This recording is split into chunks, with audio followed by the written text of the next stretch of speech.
Il Veneto vara un nuovo piano vaccinale basato sulle categorie più esposte ai rischi del Covid. E anche nell'area dell'ULSS pedemontana si riparte con maggior slancio dopo i rallentamenti dovuti al caso AstraZeneca. Sicuramente la sospensione del vaccino AstraZeneca ha condizionato e ha limitato la capacità erogativa dell'azienda in tema di vaccinazioni.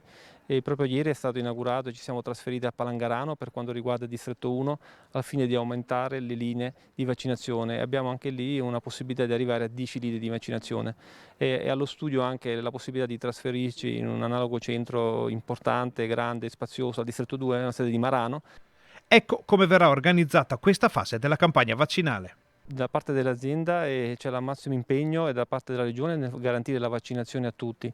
Garantiremo intanto come da indicazioni regionali la priorità alle categorie, alle classi di età maggiormente anziane e quindi anche lì faremo un calendario per fare in modo che la maggior parte della popolazione riceva questa comunicazione. Saranno proprio le categorie a rischio a essere prese in carico immediatamente. Abbiamo definito che i pazienti presi in carico dall'ospedale, i dializzati piuttosto che i nefropatici e i pazienti con diabete o con patologie complesse vengono presi in carico appunto dalle linee ospedaliere per la vaccinazione.